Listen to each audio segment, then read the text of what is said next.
Olá pessoal, aqui é a professora Marisa Luz e hoje eu venho trazer para vocês o teorema do confronto, sendo as funções g de x de R em R tal que o g de x é igual a 2x menos 1 e h de x está de R em R, tal que f de x é igual a x ao quadrado, cujos gráficos são, o f de x ao quadrado, traçando, vai nos dar essa parábola, a parábola.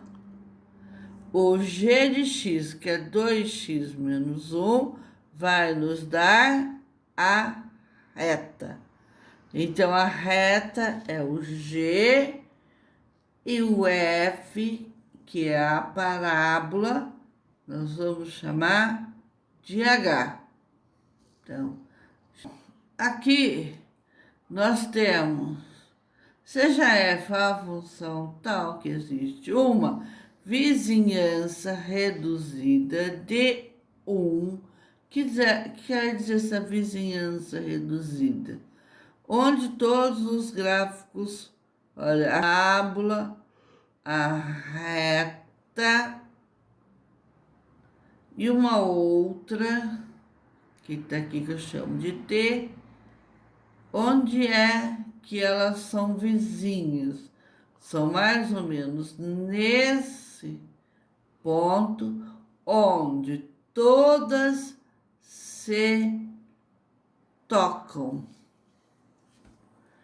Então, a vizinhança de 1 em que o f de x está entre 2x menos 1 e x ao quadrado.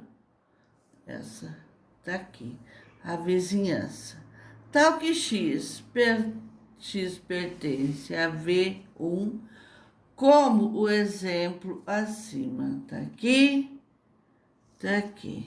Então, temos o limite de x tendendo a 1 com limite de 2x menos 1 com x tendendo a 1, que vai ser igual ao limite de x ao quadrado com x tendendo a 1, que é igual a 1. Então, nesse ponto aqui, nós temos a vizinhança, ou seja, onde os grafos se tocam. Existe V1 tal que o f de x está entre 2x menos 1 e o f de x é menor ou igual a x ao quadrado, tal que x pertence a V1. Assim, percebemos que o limite de f de x é igual a 1. Agora vamos demonstrar um teorema conhecido como teorema do confronto, que generaliza o raciocínio utilizado no exemplo acima, que é aqui, onde todos se encontram. Não é apenas um ponto, é a vizinhança. A vizinhança. G e H, funções reais de variáveis reais, e um número real A, tal que existe uma vizinhança reduzida de A. É uma vizinhança com alguns pontos, não são todos os pontos, de V de A, contida no domínio de cada uma dessas três funções. Se o limite de g de x com x tendendo a A é igual ao limite de h de x com x tendendo a A, nós vamos ter L, que é o limite lateral. E g de x e o f de x é menor ou igual a g de x e o f de x é menor. O f de x é maior ou igual a g de x e o f de x é menor ou igual a h de x. Ou seja, f de x está entre g de x e h de x. Qualquer x pertence à vizinhança de A. Então, o limite de f de A com x tendendo a A vai dar L, que é o nosso limite lateral. Demonstração. Devemos provar que, para qualquer número real positivo, beta, existe um real positivo θ, tal que... Então, aqui vai ficar o módulo de x menos A está entre 0 e θ. Ou ainda que o f de x, o módulo de f de x menos L é menor que beta. Nós temos...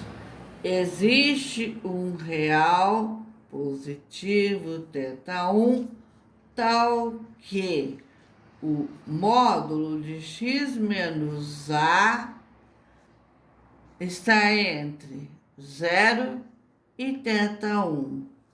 Então, isso diz o seguinte, que o f de x está entre o g de x e o h de x, incluindo, porque aqui é o menor, maior, menor, menor, nesse sentido, sempre nesse sentido, quando eu vou falar de que vai disto até isto.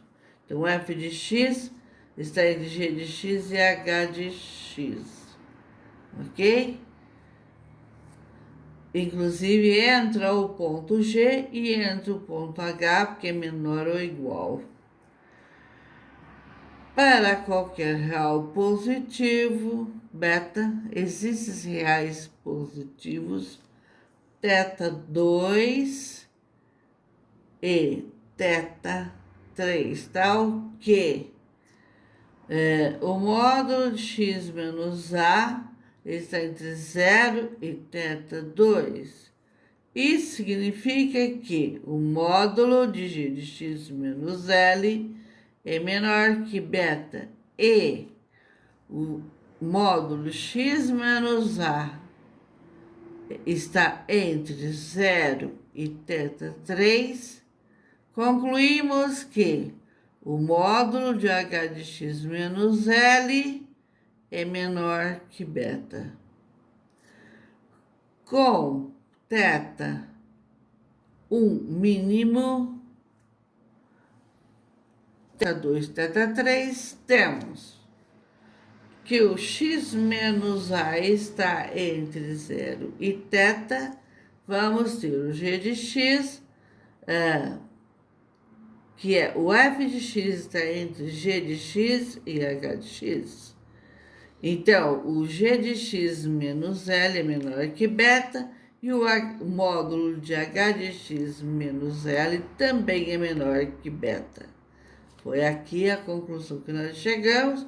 G de x menos L, módulo G de x menos L, que é o limite lateral, é menor que beta, e h de x menos L menor que beta. Concluímos que o módulo de x menos A está entre 0 e θ, então nós vamos ter o g de x e o h de x. Então, f de x está entre g de x e h de x. Então, o g de x menos L está entre menos beta e beta. E o h de x menos L vai também estar entre menos beta e... Portanto, o módulo x menos A está entre 0 e θ.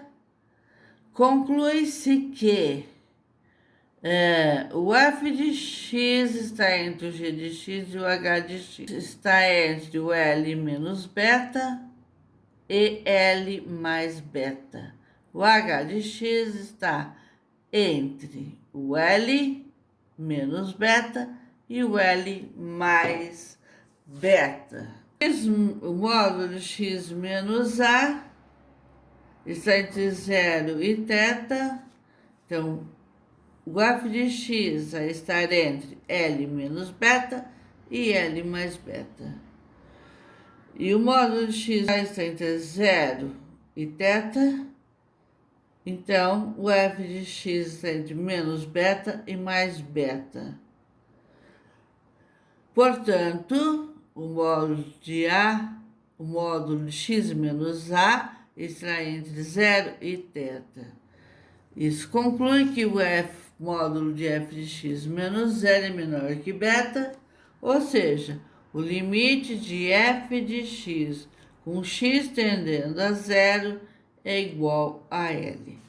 Nota: o teorema do confronto também é válido para x tendendo a mais infinito e x tendendo a menos infinito para os limites. Teorema do confronto aplicado a sucessões, sequências, teorema das sucessões enquadradas. Sejam AN, BN, CN, sucessões de números reais, tal que o limite de AN com N tendendo a infinito vai ser igual ao limite de Cn com N tendendo a infinito, que é igual a 1. Então, o Bn vai estar onde? Entre o An e o Cn. E o limite de Bn com N tendendo ao infinito é igual a L. Então, resulta destas condições que para L finito, ou seja, finito, ele tem fim, infinito não, a sucessão diz-se convergente para L. O teorema do confronto é utilizado em cálculo e matemática para confirmar o limite de uma função através da comparação com duas outras funções cujos limites são conhecidos. Quando analisamos o gráfico, percebemos uma função espremida entre duas funções devido à condição do seu gráfico estar entre os gráficos das outras duas também, chamado teorema do sanduíche. Ok, pessoal? Se vocês gostaram, inscrevam-se no meu canal, deixem um like, toquem o sininho, mas se inscrevam no meu canal. Obrigado!